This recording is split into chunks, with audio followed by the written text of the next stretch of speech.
Comme je vous disais dans la vidéo précédente, les controllers, ça fonctionne par convention.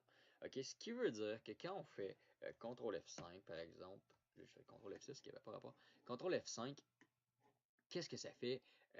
On ouvre un lien internet, ça pourrait être caseyturpin.com finalement, mais là on est juste en local, donc c'est ce lien-là. Et lui, notre browser, il va faire quoi? Il va communiquer en fait avec notre système, notre serveur, et le serveur va aller automatiquement chercher Home Controller. Ça, c'est la première chose. Dans le Home Controller, lui, après, il va nous rediriger vers des views et qui vont être ici dans le dossier Home. Donc là, remarquez déjà cette partie-là. Home Controller, Home Folder. Ça va ensemble, c'est pareil et c'est logique.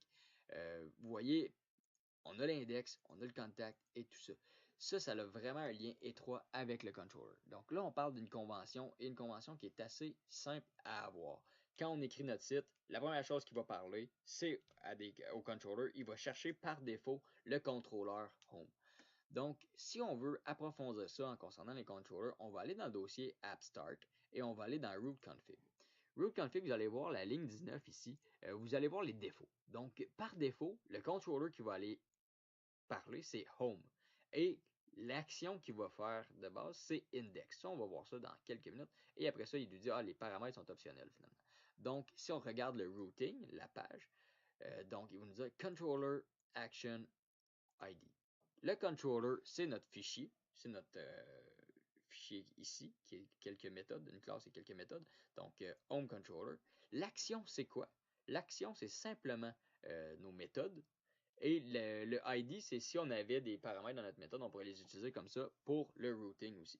Le routing, c'est quoi? C'est simplement l'URL. Donc là, en ce moment, on ne le sait pas, mais on est sur localhost /index. Ou non, c'est pas /index, c'est /home/index. Parce qu'on est dans le home controller et on est dans l'index. Si on faisait, vous voyez, on a about ici. Si on fait about, il va trouver la page about. Si on fait la page contact, il va trouver la page contact aussi parce qu'on est là. On a besoin de ça. C'est lui qui nous redirige vers les bonnes views. OK? Donc, ce qu'on va faire pour l'instant, on va reprendre quelques pas derrière pour en faire 10 par devant par la suite. On va créer un nouveau controller. Donc, pour ajouter un controller, on va faire clic droit, ajouter contrôleur dans le dossier controller. Évidemment, tous nos contrôleurs seront dans le dossier controller, pas le choix. C'est vraiment pas une bonne idée de faire autrement. Donc, on va commencer par se créer un contrôleur MVC vide. C'est assez rare qu'on fait ça, mais là, on va le faire parce que c'est la meilleure façon d'apprendre. Donc, on va ajouter un contrôleur qu'on va appeler bonjour. Donc, vous avez vu, j'ai vraiment gardé bonjour controller pour suivre la même nomenclature. Donc, regardez, bonjour controller, tac, je descends. Il nous a créé dans le dossier views automatiquement un dossier bonjour. Parce que ça a une suite logique derrière ça. Je vous montre un autre truc. Vous voyez là, en ce moment, je suis sur le controller bonjour. Et il n'y a pas de view en fait. Donc là, on va juste faire bugger. Si je fais CTRL F5, il va ouvrir directement où il serait supposé, donc sur le bonjour /index. Donc, quoi qu'ici, j'ai pas de view, je ne sais pas s'il va le faire. Ça serait à voir. Peut-être qu'en ajoutant un controller, vous pouvez pouvoir le builder, faire play comme ça. Donc, si on fait /bonjour, évidemment, là, il va faire hey, j'essaie de trouver l'index, j'en trouve pas, qu'est-ce qui se passe? Il n'a rien trouvé des index possibles. Ça marche pas. Comment est-ce qu'on fait pour faire ça? On pourrait simplement. On va commencer par simplifier notre méthode. OK?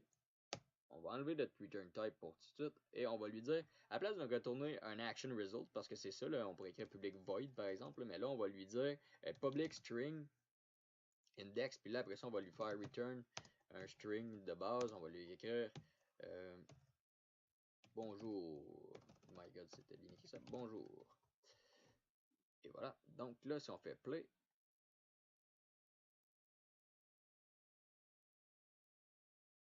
prend plus de temps. C'est pas dans le controller qu'on doit ouvrir si on veut avoir qui arrive directement. C'est quand on a des views. Je suis désolé, je vous ai un peu induit en erreur par rapport à ça. Donc, on va revoir ça plus tard. Donc, /bonjour. Et là, vous voyez, c'est entré là. Que c'est joli. Hein? Non, c'est pas joli du tout, mais ça fonctionne. Donc, on pourrait faire plusieurs choses avec ça. Premièrement, passer des paramètres, on peut faire des tonnes de choses. Donc, qu'est-ce qu'on pourrait faire? On va simplement lui passer un paramètre. On va lui passer un paramètre. Oh, là, vous voyez, j'essaie de modifier un controller pendant que je suis sur play. Ça fonctionne pas. Faut que je paye sur stop. Je vais faire string, non, comme ça. Et là, on va faire bonjour. Bonjour, je vais garder le guillemet, plus non. Simplement comme ça. Si on veut réutiliser ça, CTRL F5,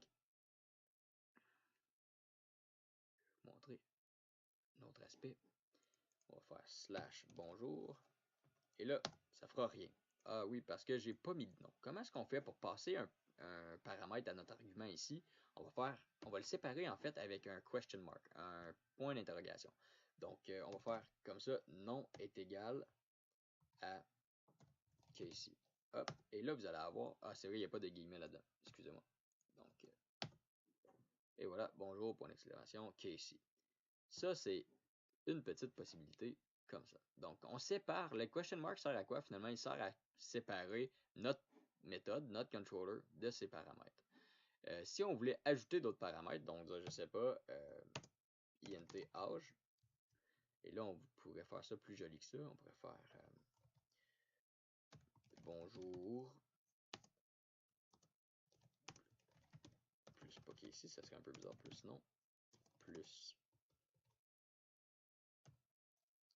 et tu as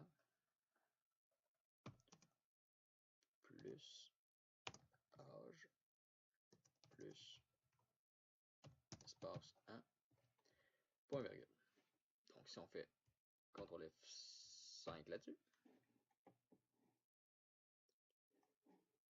CTRL F5 là-dessus, ça ne tente pas du tout.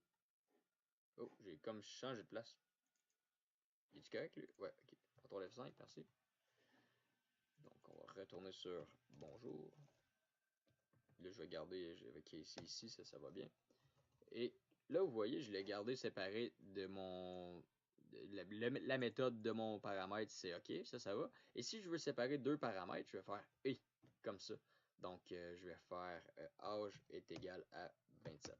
Hop, comme ça, et tu as 27 ans. Donc, vous voyez, on a passé nos paramètres comme ça. Donc, ça, c'est une petite intro controllers. On va l'approfondir rapidement. On va remettre, en fait, notre return types comme il était. Donc, il faut qu'on fait simplement lui dire action result, action result, action result, il me semble que c'est ça. Et voilà. Et après, on va lui dire view. On va utiliser la méthode view, comme ça. Et là, il va nous chercher. On va enlever les paramètres, ça ne sert à rien dans le cas qui nous concerne. Il va aller chercher une page. On n'a pas de page. Qu'est-ce qu'on fait avec ça? On va aller dans notre dossier Views, dans le dossier Bonjour, et là, on va y ajouter une page, une vue en fait, qu'on va appeler Index. Et on n'utilisera pas de modèle. Ça, c'est simplement ah non, on va les voir plus tard en fait. Ça. Et on pourrait utiliser une page de disposition. Ça, c'est le layout finalement qu'on pourrait utiliser. Le layout, si on le laisse vide, il va aller le chercher par défaut. Donc, on y va comme ça. Et là, on a notre nouvel index. On pourrait dire autre chose de plus intéressant, je sais pas, P. Et on pourrait dire salut toi et Pelay. Et voilà. Donc là, vous voyez, je suis dans la view index.cshtml et de base, quand je le lance, il va venir directement sur la page. Donc ça, c'est quand même assez intéressant. Il y a quelques petits snippets comme ça qui vont venir vraiment faciliter le workflow. Donc vous voyez, là, on a un index et là, c'est vraiment une page avec évidemment le footer, le menu, tout ce qui vient avec. Là. Donc, c'est un petit peu plus intéressant par rapport à ça. Donc, ça, c'est la première partie du controller. On va les revoir en fragments dans à peu près toutes les vidéos presque. Là. Toutes les vidéos presque, il y en a vraiment plusieurs. Donc, c'est l'introduction aux controllers. Prenez le temps de digérer ça. Vous allez voir, plus tard, ça va être plutôt utile. Donc, on se voit dans la prochaine vidéo qui va parler des modèles.